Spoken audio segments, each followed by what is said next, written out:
Bueno, bienvenida, Catalina. Gracias. ¿Cómo estás? ¿Cómo te Muchas encuentras? gracias por la invitación. No, a ti por estar aquí en el espacio. Muchas gracias por venir. Es un honor tenerte en Mediador Podcast. Y bueno, bacano que estés acá para hablar de cultura, ¿no? De lo que nos atraviesa a todos los bogotanos y bueno, incluso a nivel nacional, por supuesto. Y creo que ya habíamos empezado a hablar como de un tema interesante y es el tema de cómo se atraviesa la cultura y la política, ¿no? Cómo dialoga una con la otra y qué empieza a suceder ahí.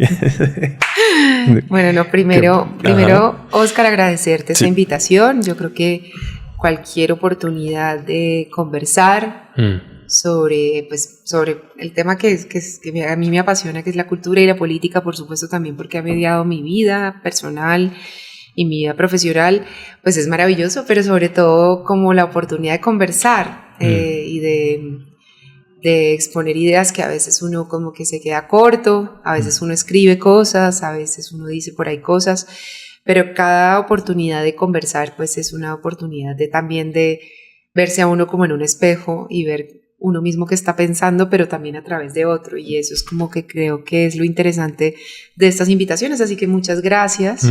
Estoy viendo aquí la ciudad de Bogotá, un lugar que yo estimo, amo y quiero mucho, una ciudad por la que he trabajado mucho. Y pues desde tu ventana estoy viendo este lugar, este espacio, con una luz de la tarde bogotana, de esos soles que amo de Bogotá. Y pues contigo, por supuesto, compartiendo y también conociéndote a ti.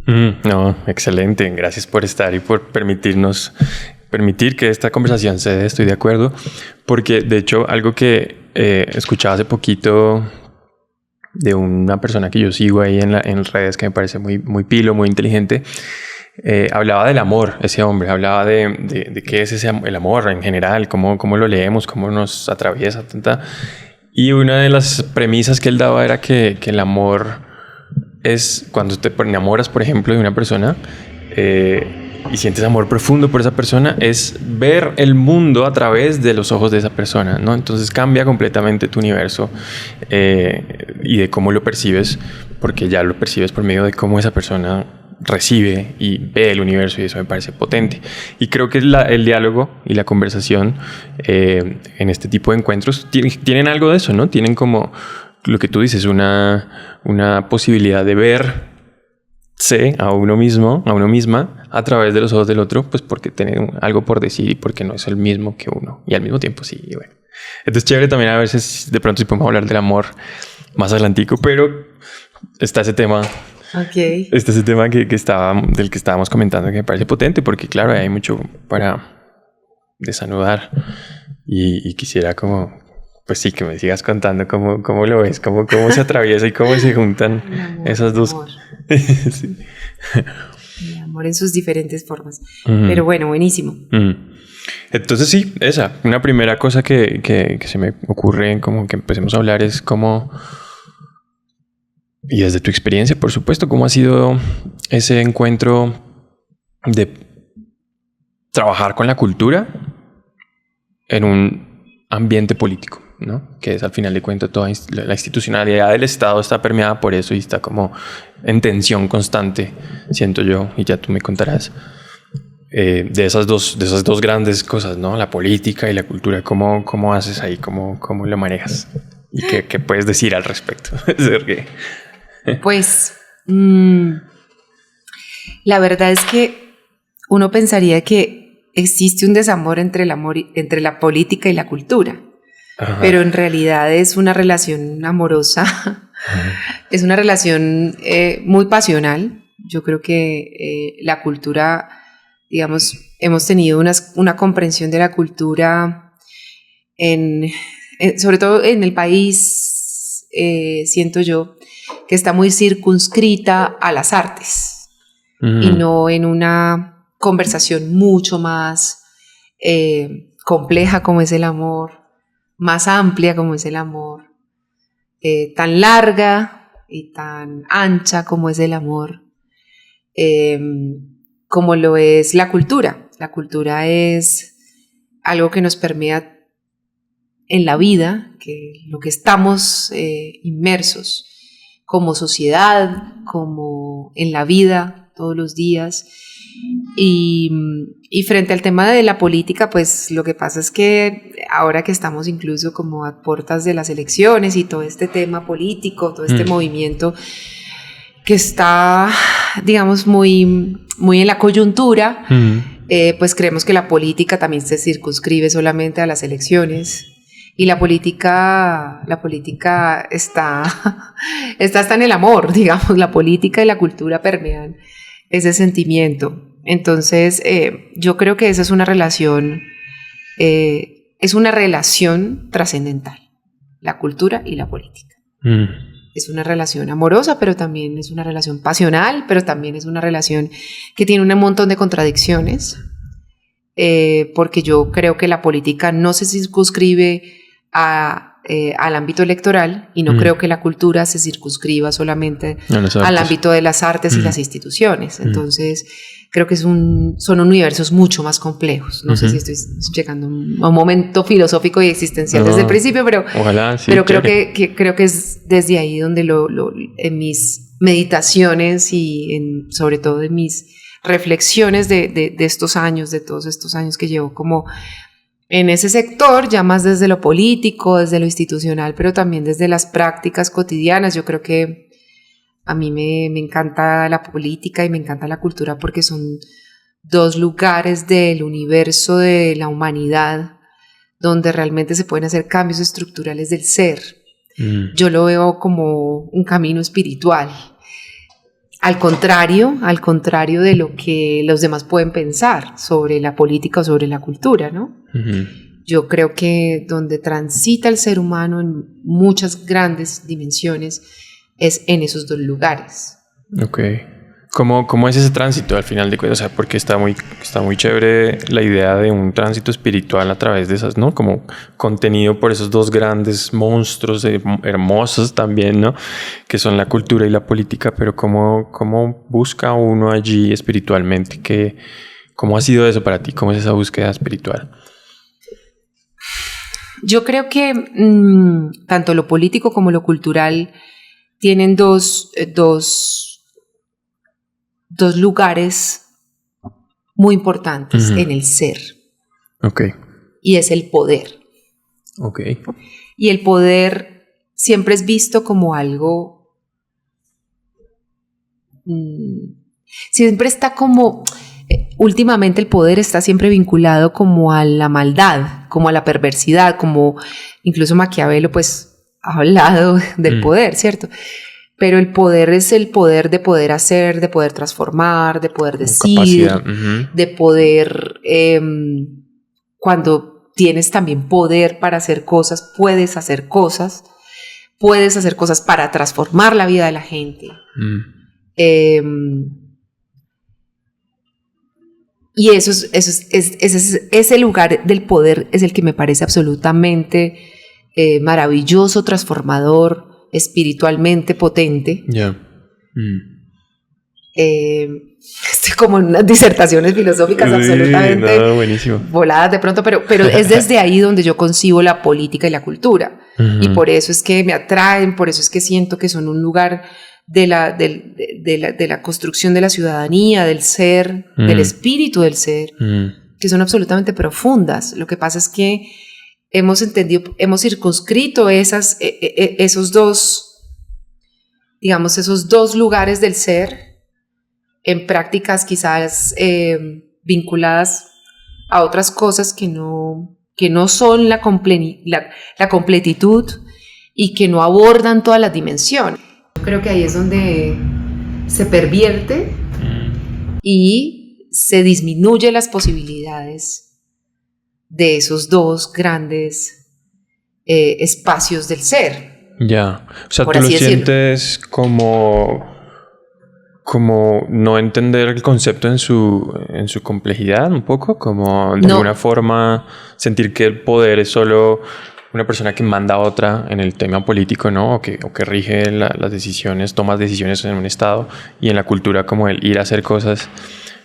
Pero no sé si estoy entendiendo bien, como si es esa falta de entender en su totalidad el concepto. Sí, es una falta de comprensión, porque pues no lo han presentado los medios de comunicación,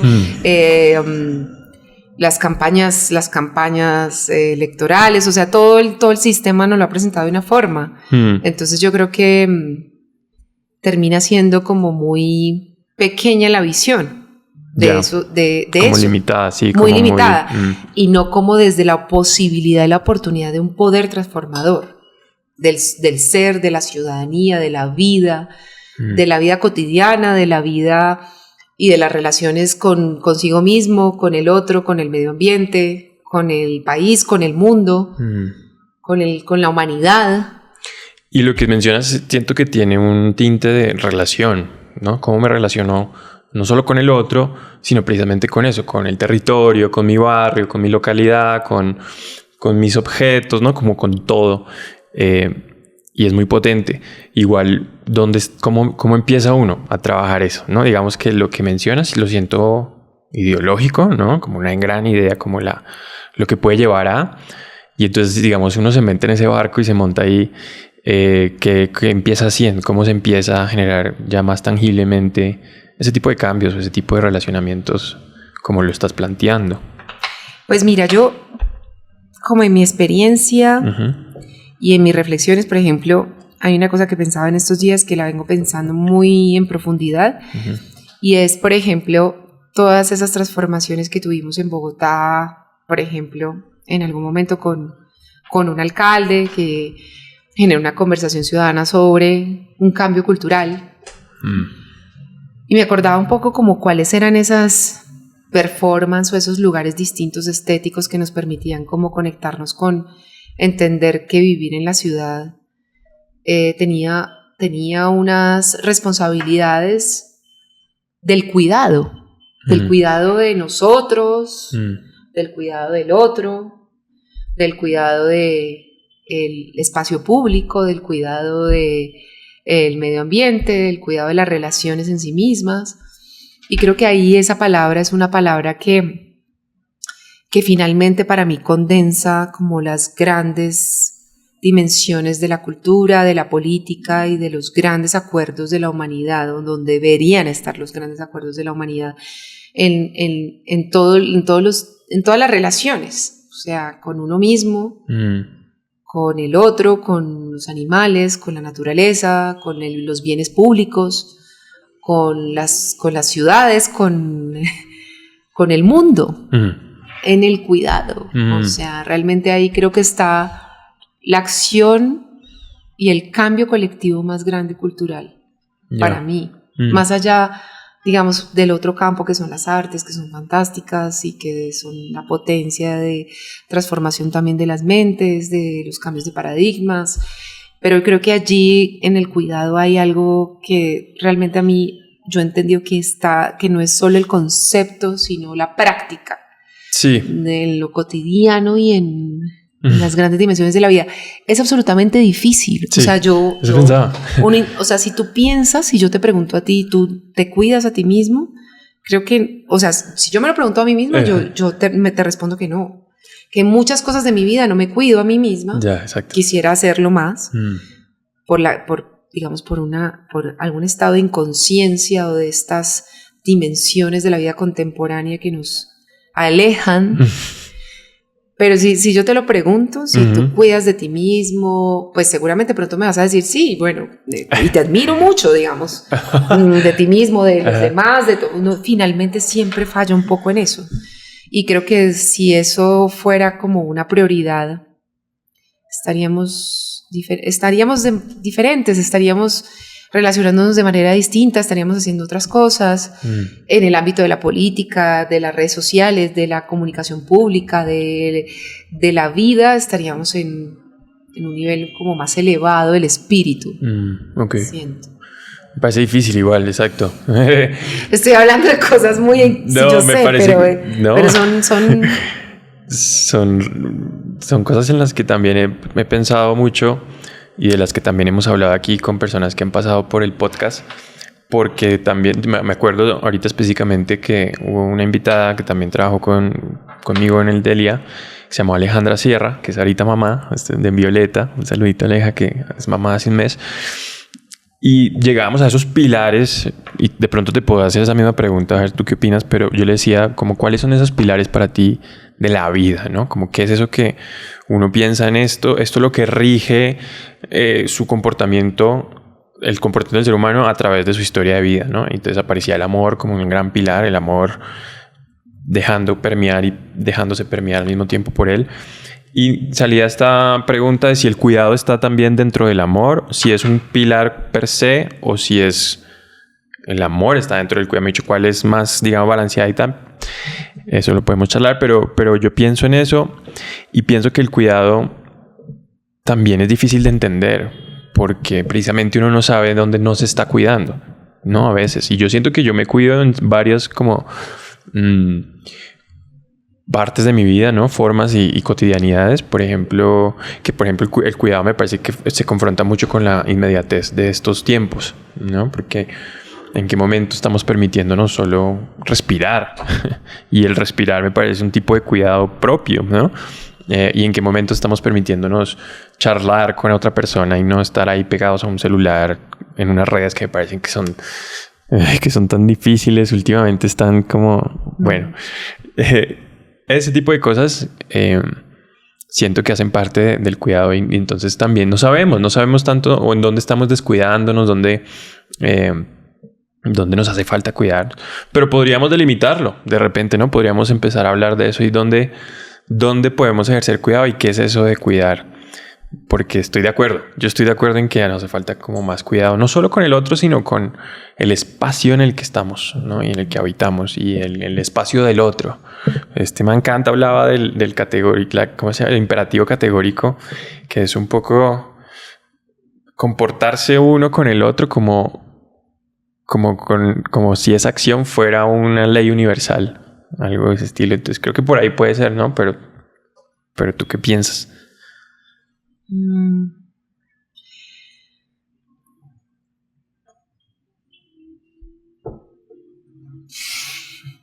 sé.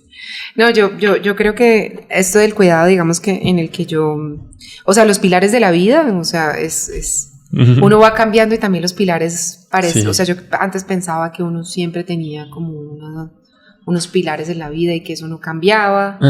Yo creo que la vida se va transformando y a medida que uno va teniendo experiencias de la vida, en lo personal, en lo profesional, los que hemos también estado un poco en la vida pública, los que pues en el amor, en las relaciones afectivas, pero también en las relaciones familiares, en las relaciones de amistad. Yo creo que los pilares, pues no es que uno cambie de pilares, pero yo sí creo que hay cosas que terminan siendo cada vez más importantes para uno. Yo creo que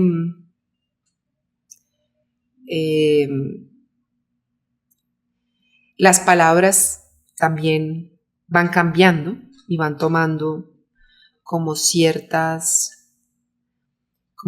peso o cierta liviandad que antes, por ejemplo, la palabra te amo. Últimamente como que la gente le escribía a uno por WhatsApp te amo. Cualquier persona te puede escribir te amo, que últimamente me ha pasado como me escriben que te amo, y para mí decir te amo realmente es como a personas que son muy importantes en mi vida o que pues o sea que sí en mi familia, mi pareja, o sea, y he descubierto esta idea de esta nueva y pues o sea entonces y me pregunto entonces ¿debo criticar a estas personas que me dicen que me aman?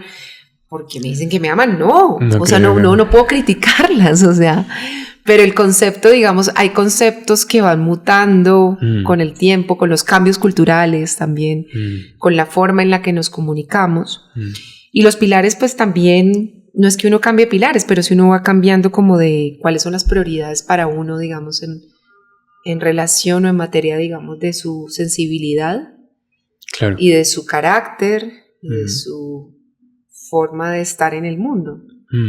Y pues si habláramos de pilares, por supuesto el amor para mí es lo más importante. una persona que fue muy cercana a mí decía una frase que yo nunca me voy a olvidar y que siempre la digo, y es: todo lo que uno hace es por amor o por falta de amor. Yo creo que sí, digamos, en general en la vida. Y eso lo lleva a hacer unas grandes cosas y también a cometer graves errores quizás y cuestiones, pues seguramente por cosas no bien resueltas o no sanas o lo que sea. Pero pilares, digamos, los pilares de mi vida, eso es una gran pregunta. El pilar es el amor, el cuidado, pues ya lo dije.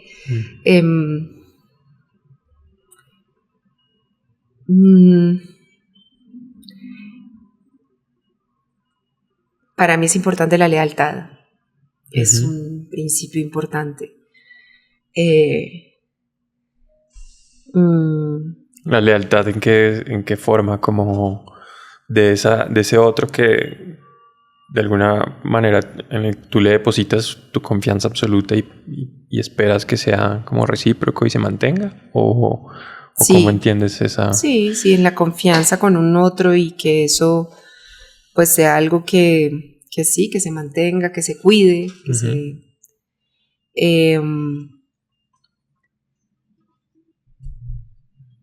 hay pilares de la vida que no consigo todavía, como que quisiera tener cada vez más, que es la paciencia. Cosas que cultivo, es que trato de cultivar la constancia. La constancia creo que alcanza lo que la dicha no alcanza muchas veces. Otro pilar es, hay cosas que tenía mucho antes que ahora ya no tengo y que quiero recuperar. Cuando era más joven era mucho más disciplinada en muchas cosas de mi vida, pues yo vengo de la danza, yo era bailarina, entonces tenía una disciplina de fierro con muchas cosas, digamos, y tenía mucha energía, entonces bueno, ya la energía no es tanta como cuando era más joven.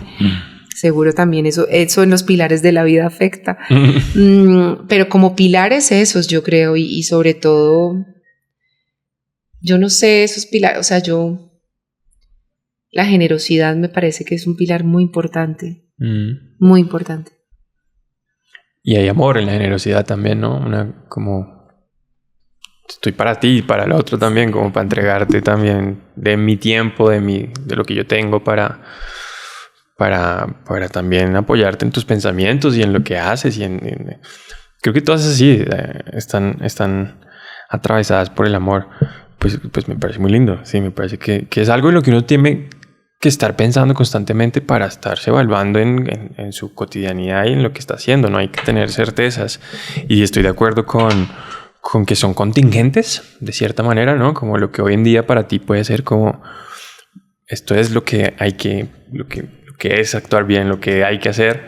En 10 años uno está en otra y creo que así es como tiene que suceder. Si no, es como que no hay nada que esté en tensión. Hay una cosa de tensión muy interesante también constantemente en la vida y en el cambio.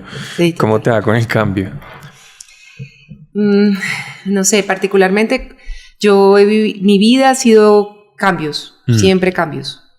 Entonces, pues yo he querido tener una vida un poco más estable, pero pues la vida es la vida, pues no es solamente la que uno elige, sino también las circunstancias y las cosas que van sucediendo, que a veces son aleatorias, que tienen que ver con cosas que uno eligió, pero también con cosas que la vida le va presentando y uno va viendo cómo resuelve esa contingencia o cómo uno actúa frente a eso y va tomando otras decisiones.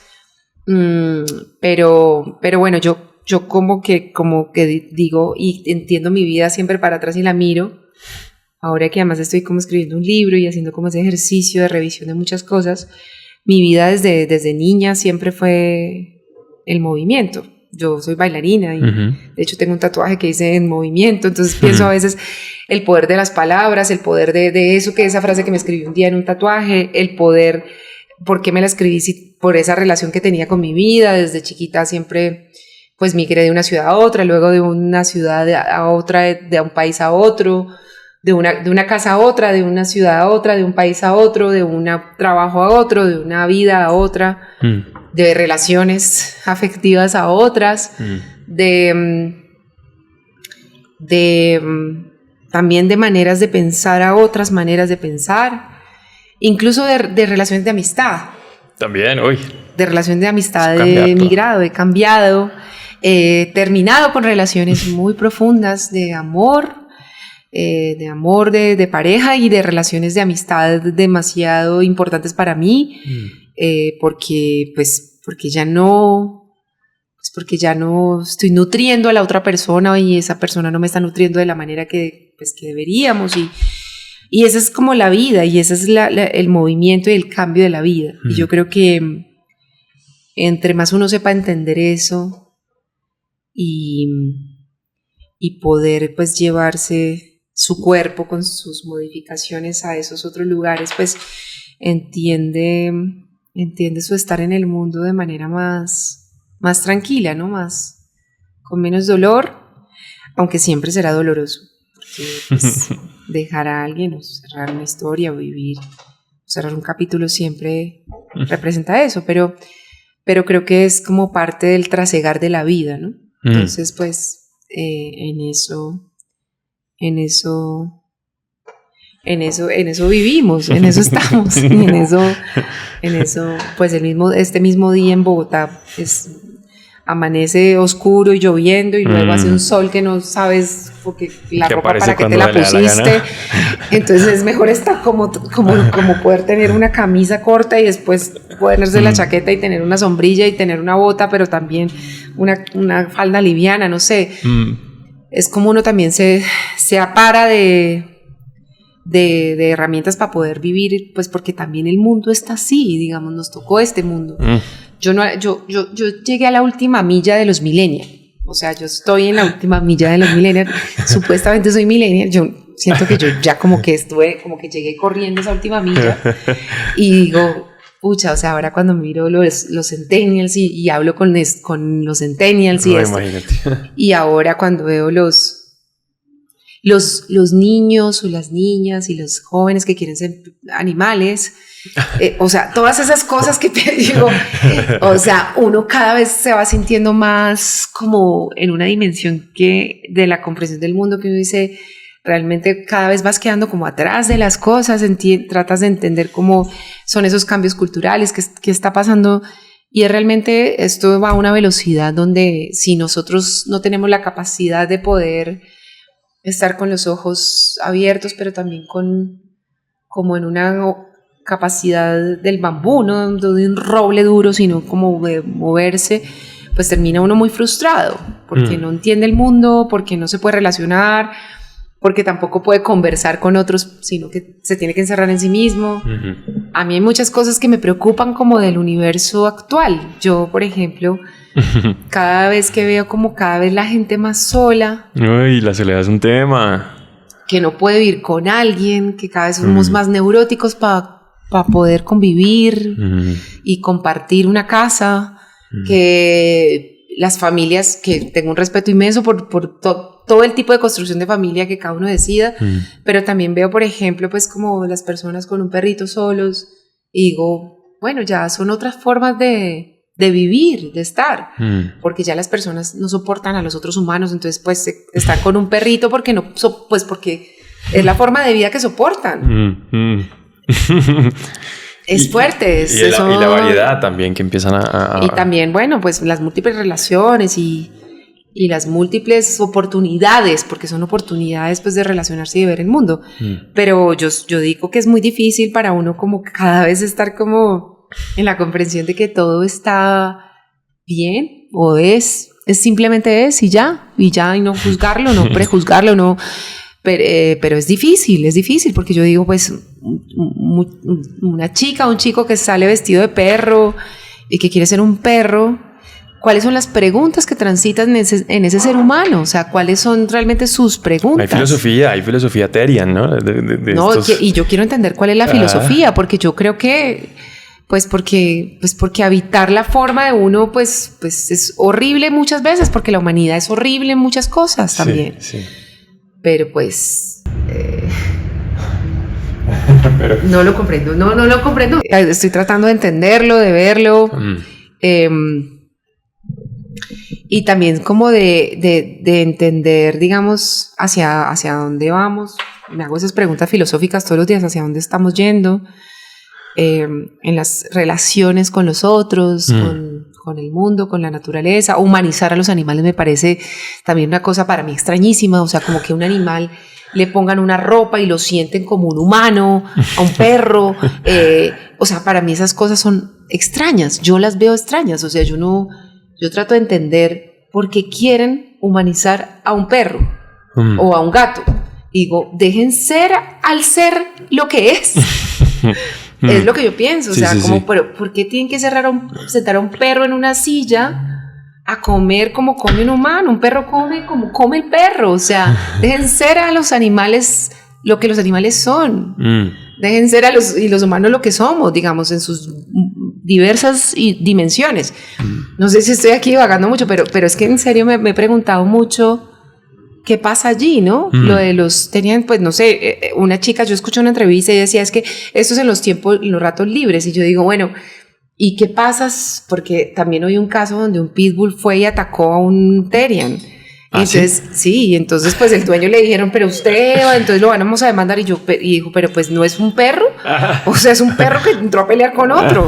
Entonces, ¿sí me entiendes? O sea, hay unas cosas que me parecen que son, pues yo no sé, estoy observando todo esto y digo, vea.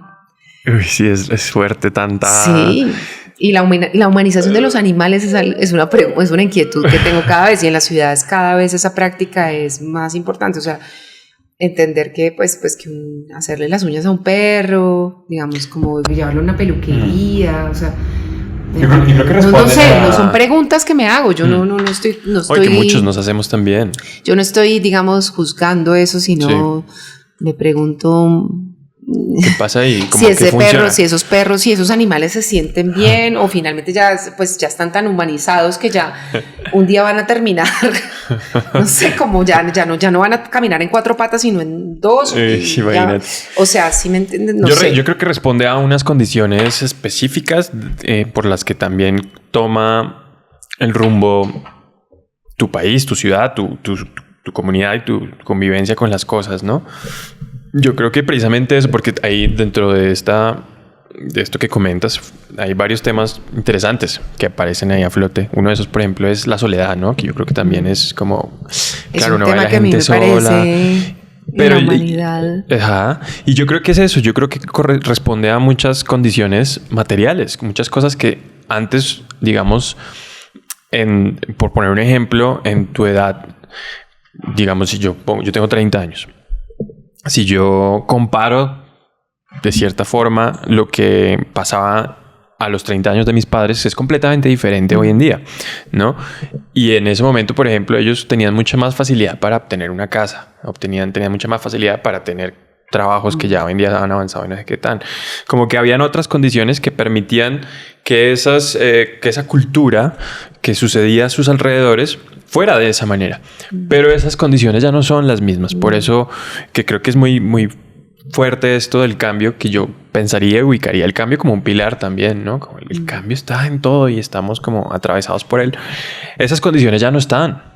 Sí. Ya hoy en día, para la mayoría de las personas a los 30 años es muy difícil tener un hogar propio, una casa propia, propiedades, ¿no? Tierra. Esas son condiciones que ya son distintas, y esas para mí es lo que lleva a que ocurran nuevas formas culturales que uno dice como, ¿y esto qué es? ¿No? ¿Esta cosa de dónde salió? Sin juzgarla, solo por entenderla, porque uno no la coge de primera, o puede que simplemente no la coge ya.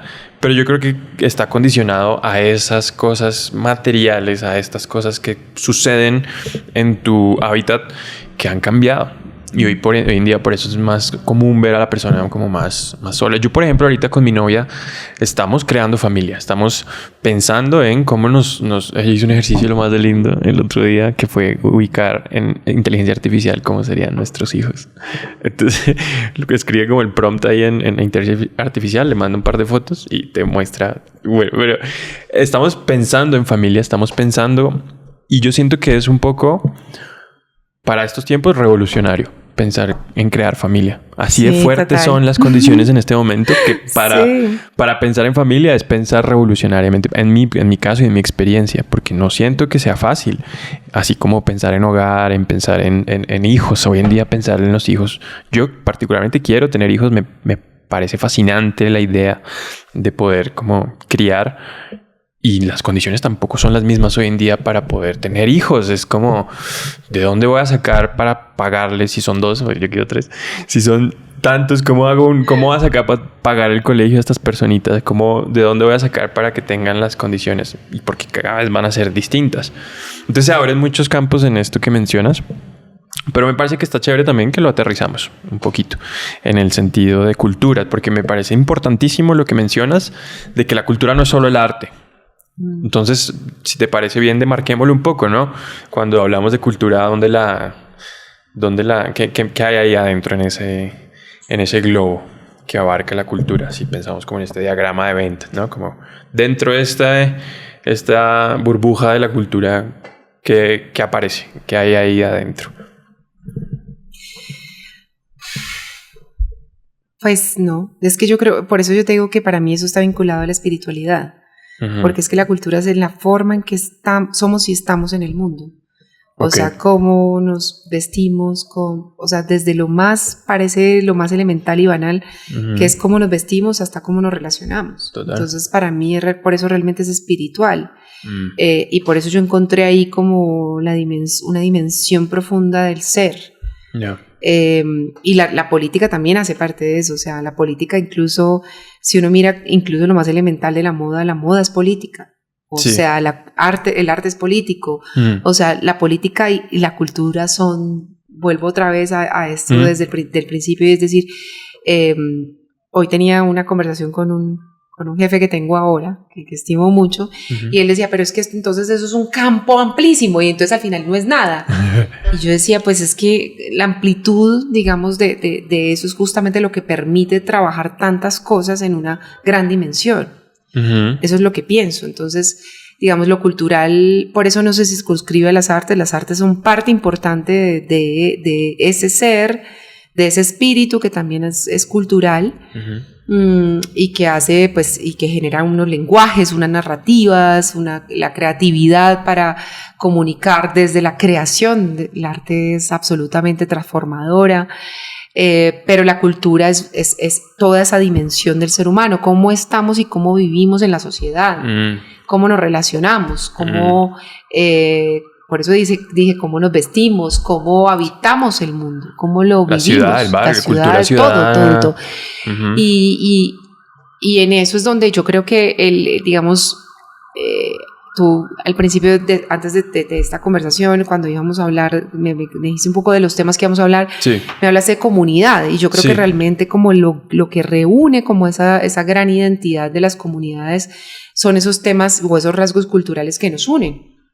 Como vivir en una ciudad, en un barrio, en un mismo edificio, que cada vez se da menos porque cada vez conocemos menos al vecino, cada vez entendemos nuestras relaciones humanas, cada vez estamos más ausentes y cada vez menos presentes, porque estos aparatos ya han generado que nuestra vida está ahí adentro.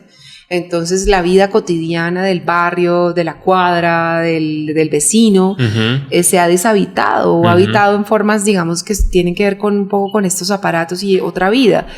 Y yo creo que ahí es donde, digamos, no sé si mirar eso con cierta nostalgia, que creo que sí lo veo con cierta nostalgia, yo parezco como muy viejita en mi espíritu, es que hemos dejado de hacer muchas cosas que como colectivo podrían cambiar muchas cosas de la humanidad, y que nos importara más el otro y qué está pasando con el otro y qué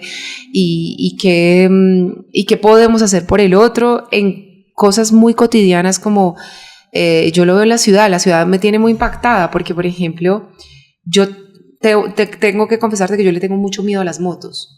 Y yo no quiero estigmatizar a los motociclistas, o sea sí, eso pues no tiene nada que ver. Pero yo cada vez que pasa una moto tengo miedo en la ciudad, y por cosas que me han pasado, porque en mi barrio, por ejemplo, ya entonces los piquetes de motos se convirtieron en la cotidianidad y entonces no dejan dormir a la gente se fue del barrio. Entonces yo digo, hay muchas cosas que no nos importa realmente como los otros, porque nos importa como nuestro propio delirio de nuestro propio ego. O sea, lo digo porque en mí misma también pasa, digamos, en todos nos pasa, y dejamos de pensar en el colectivo. Y yo siempre pienso en el colectivo. Yo pienso que realmente si nosotros pudiéramos como volver a conectar con esa forma de vivir, estaríamos en otro lugar, o estaríamos como en otro tipo de convivencia en lo cotidiano y en la vida. Entonces yo sí creo que eso es un tema cultural muy fuerte, que está muy arraigado también en la contemporaneidad, en las relaciones, cómo se están configurando, en lo que esta sociedad nos muestra que es ser exitosos, en lo que perseguimos, en lo que buscamos, en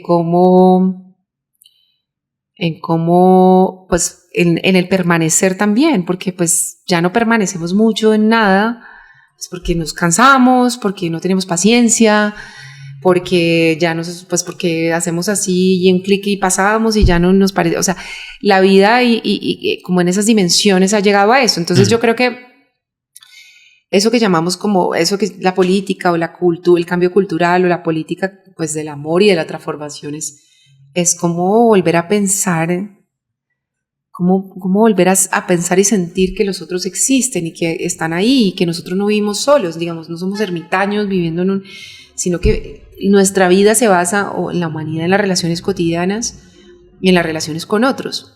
Entonces, es desde ahí donde yo pienso la cultura. Claro. En conclusión, es muy amplio.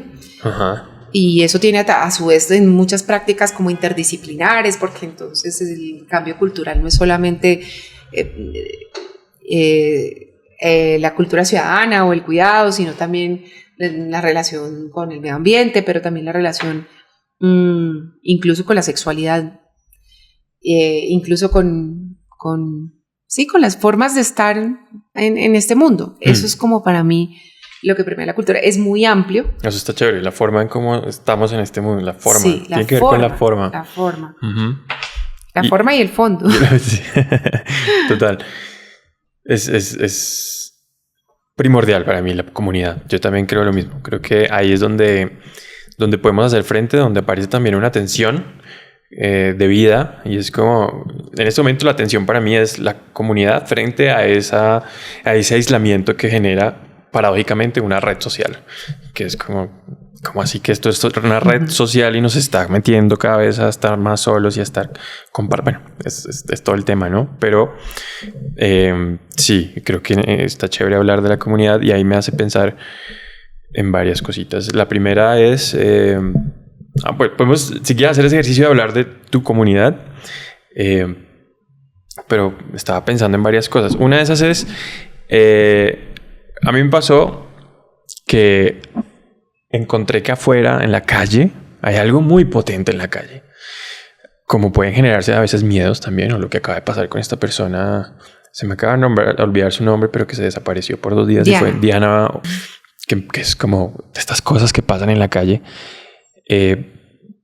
Al mismo tiempo hay muchas cosas pululando en la calle que son impresionantes, ¿no? Como que siento que la verdadera red social para mí ocurre en la calle, ¿no? Ahí tú puedes salir como en estos pequeños ejercicios de cotidianidad. Creo que es donde uno hace esa revolución, donde en vez de pedir por el Rappi, vas a la tienda y te tomas el tiempo de bajar, de saludar al que te encuentres en el ascensor, de ver quiénes suelen estar alrededor de tu edificio, de tu hogar, saludar a esas personas y luego llegar a comprar lo que sea que necesites y volverte. Creo que ahí en esos pequeños actos hay una cosa de aguantar la cultura y un poco mantenerla, ¿no? Como conservar y trabajarla, pero desde un presente, desde lo tangible, desde lo que uno puede tocar, de sentir que estás con el otro ahí presente y que puede haber como otro tipo de encuentro distinto al digital, ¿no? Que es a veces tan raro. Y también pensaba que yo, que también hago dirección teatral, le bajé un poco a eso porque empecé a sentir que no solo el teatro está, por dar ese ejemplo, el teatro no solo está en la caja negra, ¿cierto? De un Petra, de un Candelaria o no sé qué, sino que está en la calle. O sea, tú sales y te quedas viendo, ponte 20 minuticos ahí, estar tranquilo, ver qué sucede en esa cuadra, y la cantidad de cosas que suceden es impresionante. Las interacciones que suceden son impresionantes. Los personajes que se ven, que llegan, son asombrosos. Entonces empecé a sentir que ahí está el teatro, como que al final todas estas artes, todas estas formas de la cultura se condensan al final en eso, en la calle, en lo que está ahí afuera, en el habitar por fuera del hogar también, ¿no? Creo que eso lo quería poner ahí sobre la mesa. Eso, ahorita, bueno, ahí sigo como rumiando de esta idea, pero me hizo pensar en eso, me hizo pensar en que en la calle sucede mucho de esto que uno puede mantener y de resistir para que esa cultura vaya hacia un camino, no sé, menos digital, menos como abstracto, ¿no? Eso opino. Sí, así es. Igual yo creo que el teatro, las artes, o sea, son justamente como esos espacios de fuga, esos espacios donde uno vive, puede ser como retratos de las realidades, pero también vive como espacios de fuga para irse un poco del mundo, y por eso el ser artista tiene esa potencia, como uno poder transmutar muchas cosas de sí mismo, pero también fugarse un poco del sistema, ¿no? Sí. Que llamamos este sistema donde vivimos, con sus reglas y sus cosas. Yo no soy pues anarquista, pero creo en la democracia, creo en las instituciones, pero sí hay como espacios de fuga donde considero que eso es para mí la potencia del arte, como ese lugar donde uno se fuga y puede... Hay otras cosas también, pues, donde uno se fuga, pero ese es el espacio más espiritualmente más potente que me parece a mí como de fuga, que son las artes, o sea, la creación. Pues yo lo he experimentado como en mi vida, y cuando lo experimenté, en ese tiempo que lo experimenté, pues fue absolutamente transformador, y ahora lo sigo experimentando cuando escribo, y también en actos muy sencillos como escuchar música, que me encanta también, o eso, escribir. Ya no bailo, que es algo que extraño mucho, pero cuando bailaba sentía como que era poder estar como en otro mundo, o sea, realmente como la lectura, como cuando te lees un libro y estás como migrando a mundos increíbles que probablemente no has visitado físicamente, pero que espiritualmente te lleva a la lectura. Pero yo sí creo que, por ejemplo, por eso sí me parece que las artes tienen un poder transformador en la vida de los humanos, y es que sí logran como abrir el espectro del mundo y de la creatividad. Eso que me parece alucinante, alucinante como tal, alucino, o sea, yo he alucinado bailando, o sea, y no he tenido que consumir drogas para poder alucinar en ese estado. Entonces me parece que ahí hay como esos espacios de fuga. Y con respecto como a lo... Yo sigo pensando que realmente como que parte, digamos, de nuestras grandes crisis de identidad y humanitarias y de este mundo es que, pues yo creo que, por ejemplo, el sistema educativo, ciertos sistemas nos han llevado a bloquear nuestra creatividad, y nuestra creatividad es la potencia más grande que tenemos para hacer la vida y cambiar las realidades y vivir. Un niño, una niña, un ser que aprende a ser creativo desde chiquito porque tiene muchas herramientas para poder serlo, puede resolver cualquier problema de la vida, yo creo, seguramente con dificultades, pero lo puede resolver, porque eso le genera un montón de herramientas con las cuales transformar la vida. Entonces mira, ya te he dicho el cuidado, la creatividad, la cultura, la política, el cambio, el dolor, y creo que esos son como temas muy importantes para la vida. Sí, de acuerdo. Yo pensaba en la creatividad, exacto, como en en la educación, me parece importante como lo planteas porque sí se siente que hay una necesidad de cambio ahí, ¿no? Hay algo que no está, que se viene trabajando, y esto, por ejemplo, lo hablábamos mucho en la escuela de mediación de la Cinemateca, y venía uno de los invitados porque tenía unas charlas y mostraba cómo estas pedagogías de educación ya un poco están mandadas a recoger, ¿no? Es como esta idea del profe ahí de pie y los otros en pupitre. Primero hay una cosa de verticalidad, de que la persona que sabe es la que está de pie, y entonces los otros aquí en los pupitres y el uniforme y la cosa y enseñar algo. Eso es fuerte, ¿no? Hay muchas cosas que cambiar en el sentido de cómo estamos transmitiendo esos conocimientos a los que ha llegado la humanidad a nuestras generaciones venideras, ¿no? Ahí hay algo importante, y creo que la mediación cultural tiene mucha potencia ahí, porque la mediación lo que busca, siento yo, es un poco crear el ecosistema para que dos cosas que se quieren, que se entienden desiguales, encuentren donde se entienden. Y entonces uno como mediador ahí bota un par de ejercicios o presta la casa o lo que sea para que eso suceda. Pero no es uno el que enseña, sino es como que se encuentren esas dos cosas y se genere una síntesis, y solo como proponer ese espacio que lo puede dar, que lo puede generar.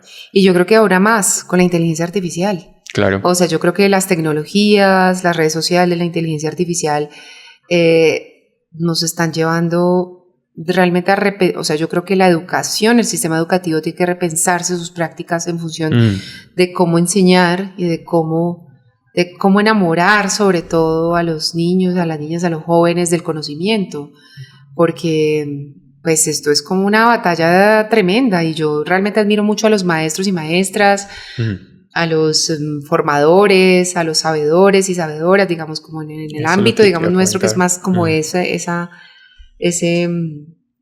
característica de cómo van a conversar con estas generaciones, porque es que, o sea, ya nadie consulta a Google, ya todo el ChatGPT, el coso, y ya la vida, digamos, o sea, la curiosidad y la investigación, que en otros tiempos eran una cosa, ya tienen que pasar, creo yo, que es a través de la experiencia.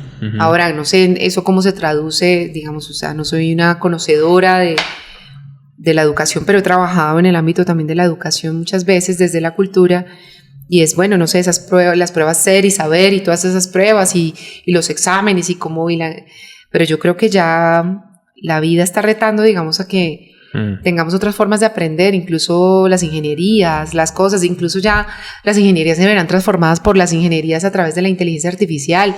No sé cómo va a pasar, porque esto es vertiginoso. Y vemos como, pues sobre todo es muy retador para las generaciones que esto ya va cambiando, y ya, por ejemplo, la educación, yo muchas veces yo digo, uno se gastaba como 7 años estudiando una carrera, pues mientras estudiaba, o la tesis, el coso, no sé qué, y pues yo no sé si ya en la vida laboral surta realmente un resultado estudiar 5 años para graduarse y luego trabajar. No sé. Casi siempre no. Me atrevería a decir que casi siempre no. Y también ahí pasan muchas cosas. Uno estudia, yo estudié danza y yo hago otras cosas. O sea, la vida, entonces lo disciplinar también, no sé, son discusiones muy profundas, pero también no sé, digamos, no tengo como una respuesta específica y clara donde yo diga, es que acá esto es, pero sí creo que estamos en un momento de mucho movimiento. Sí. Y si no, digamos, yo creo que yo escuché alguna vez a un señor que nunca se me va a olvidar, que yo lo admiré y lo admiro, pues él murió, que era Juan Carlos Henao, que era el rector de la Universidad del Externado. Y Juan Carlos, yo fui al grado de un tío que se graduó de doctor, y me acuerdo muy bien que él dijo algo, él tenía como unas reflexiones muy profundas sobre la incertidumbre. Y de hecho había estudiado eso, había escrito cosas sobre eso, y él decía, realmente el reto de la educación es formar a jóvenes, a los muchachos, a las muchachas, a los jóvenes, para poder vivir en la incertidumbre. Qué lindo. Y yo realmente creo que ahí radica, o sea, yo que todo el tiempo digo, yo todos los días pienso que quiero tener una certeza. Entonces me quiero agarrar de algo, pero en el amor es incierto porque no sabemos qué va a pasar. Bueno, ya, o sea, vimos entre enero y febrero unos cambios trascendentales. O sea, Trump llegó a Venezuela y se llevó a Maduro y lo metió a la cárcel, digamos. Todo es como de una manera en que no sabemos qué va a pasar en el mundo. Entonces, ¿cuál es la certeza que tenemos sobre nosotros mismos, sobre los demás, o sea, y eso yo creo que es la vida contemporánea, o sea, cómo podemos vivir en la incertidumbre sin tener que vivir en la desesperanza, o en la desilusión, o en la angustia, o en no saber qué hacer, sino esto es como lo inmanente de la vida. Sí. Y eso digamos, siempre en mis disertaciones existenciales, pues siempre pienso en eso. Sí. Y pienso que también, y eso se juega en todo, en la política. O sea, mira, en un día cambia una cosa. Iba a ser tal presidente, iba a ser tal persona, iba a ser esto. Y el mundo nos está diciendo que no sabemos. Que no se sabe, que cualquier cosa pasa. Creo que hemos llegado a el pico de la conversación y es la idea de la incertidumbre, porque primero es algo que me cala completamente. Yo ahorita con tanto movimiento en el exterior a nivel como planetario, global, pues esa es creo que la sensación de todos hoy en día, como qué está pasando y cómo no caer uno en un nihilismo de puta, entonces no vale la pena porque en realidad todo está muy absurdo, ¿no? Y creo que ahí está también lo que vale la pena hoy en día echarle cabeza es cómo vivir en esa incertidumbre. Creo que eso está buenísimo, eso está muy bueno. Y pensaba ahorita que me acordé también ahorita yo ando teniendo como en unas clases los sábados de un curso / conversatorios que está haciendo Bárbara Santos, no sé si la conoces, pero una pelada muy tesa, y el curso se llama Resonancias Andino-Amazónicas y está buenísimo porque ha tenido unos invitados muy, muy potentes. Una de ellas es la última persona que hizo. Yo soy muy malo con los nombres, pero ella hizo la última edición de La Vorágine. Y es interesante también ver cómo suceden las cosas en la historia. Y yo creo que muchas de las respuestas que estamos buscando en este momento, estas certezas de las que queremos agarrarnos y que no sabemos dónde encontrarlas, están en el pasado. Están en lo que nos cuentan nuestros abuelos. Están en lo que pasó en el territorio. Está en lo que la naturaleza nos cuenta como ente ordenador, ¿no? Y hay otro crack ahí en esas conversaciones que se llama Eider, y él es el que hablaba precisamente de eso, el territorio como ordenador y uno como acatador, y es realmente hacia donde tenemos que agarrar es hacia atrás. Ya nuestros antepasados nos venían hablando de cómo es realmente habitar uno con el otro y uno con la naturaleza, uno con el territorio, uno con el hábitat.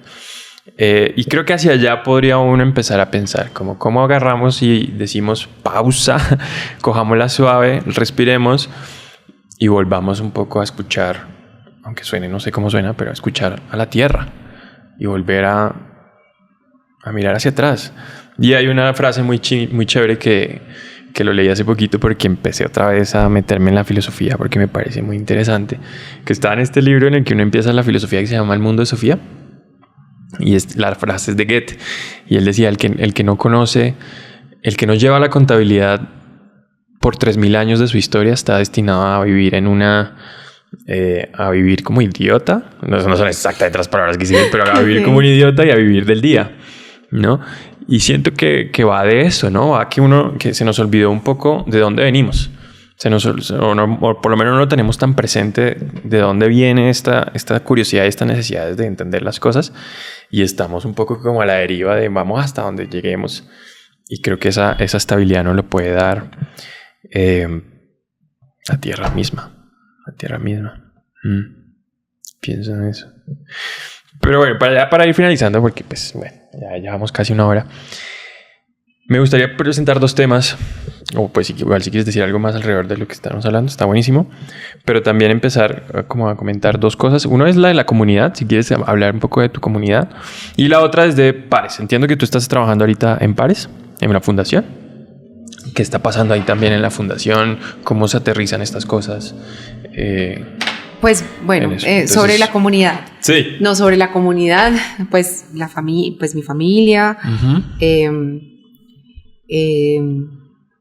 pues los amigos, las amigas. Yo no tengo animales, no tengo perros ni gatos. Tengo plantas, me gustan mucho las plantas. Converso con las plantas, me gustan las maticas. Y en la comunidad, pues es eso, ¿no? Y pues...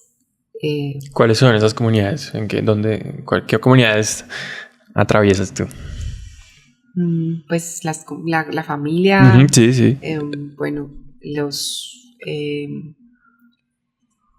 la gente de la cultura, digamos, yo siempre vivo muy interesada por los artistas, por los cultores,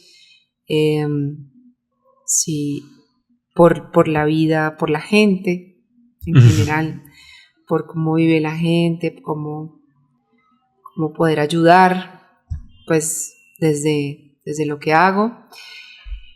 Y esa es como la comunidad, o sea, siento que ahí está. Ese es como mi interés. Con respecto a Pares, Pares es una fundación maravillosa donde pues yo he estado como desarrollando un proyecto que es como de interculturalidad más que de cultura. ¿Qué es la diferencia? Perdón, eso, ¿cómo entenderlo? Pues digamos, la interculturalidad es un concepto que ahora que es mucho más amplio que la cultura porque pues acarrea lo intergeneracional, digamos, es mucho más completo, digamos, también. Por ejemplo, mira que en Chile, me contaba mi padre que existe la Secretaría de la Interculturalidad y no de la Cultura, porque pues es la lectura también de las diversidades en sus múltiples dimensiones. Ya, cómo dialoga una cultura con la otra en la misma... En las mismas, o sea, y eso es lo que vivimos, eso es lo que vivimos en las ciudades, en los países, con las migraciones, con las migraciones internas, pero también con las migraciones por el mundo global, por las diversidades. Entonces, la cultura por eso es tan fuerte, tan espiritual y tan importante para la humanidad, en lo intercultural sobre todo.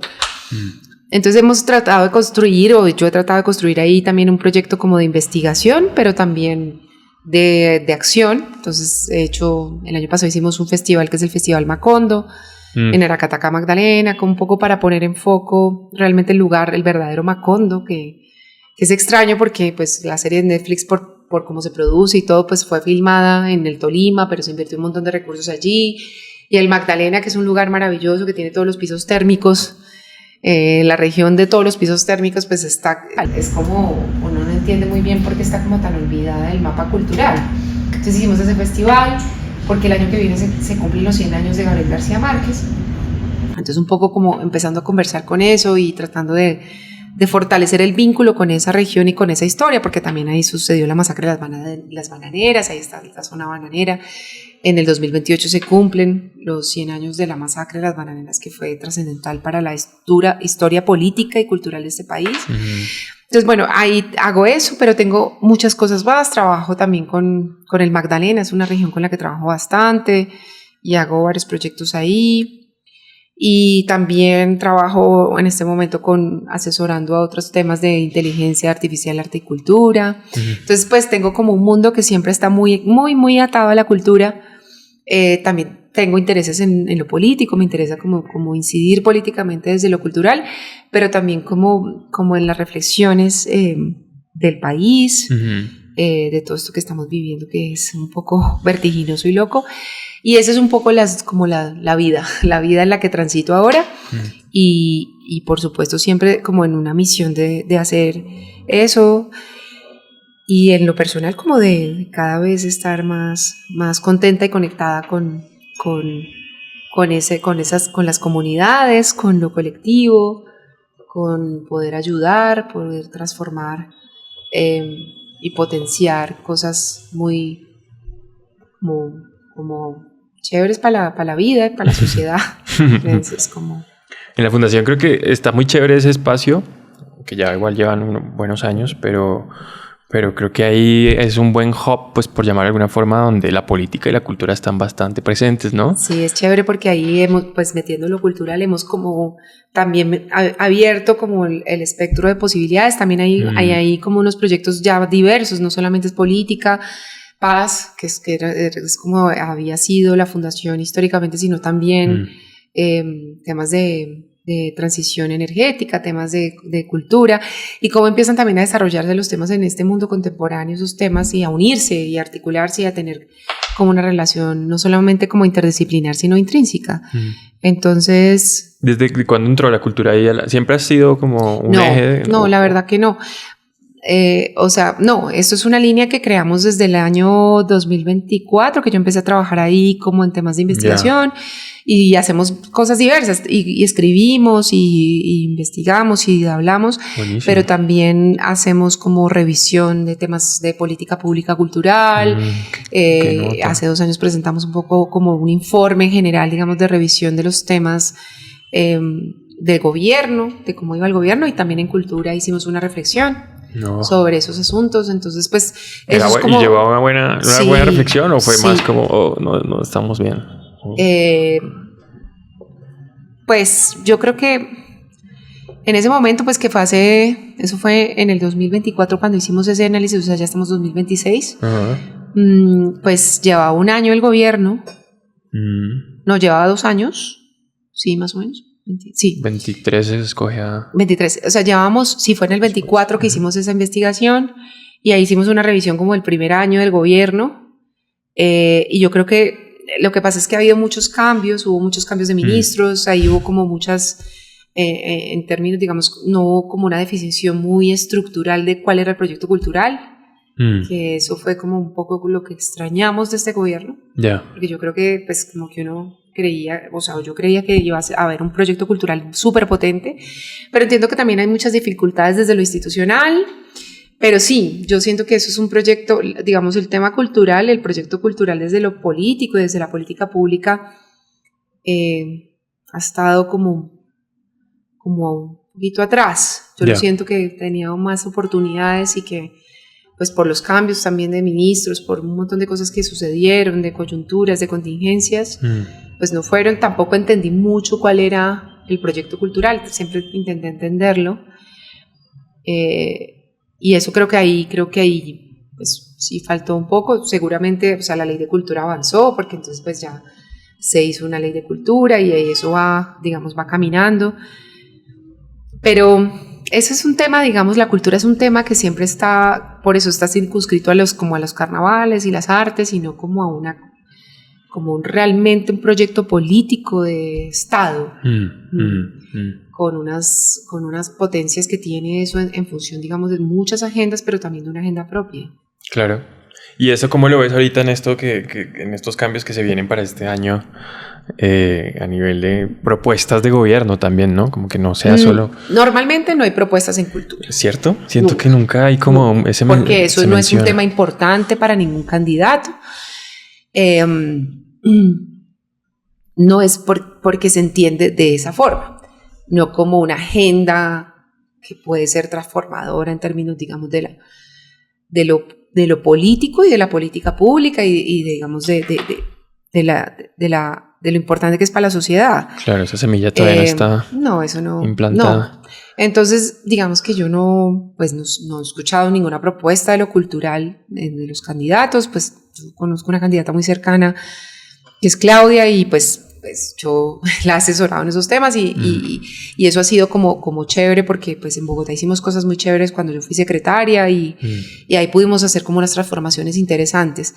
Pero sí, digamos, yo siento que a los candidatos les falta eso, y algún día a mí me gustaría incidir, o sea, siempre estoy incidiendo, pero a mí me gustaría incidir desde ese lugar, porque considero que ahí está lo que te dije, la forma de estar en el mundo.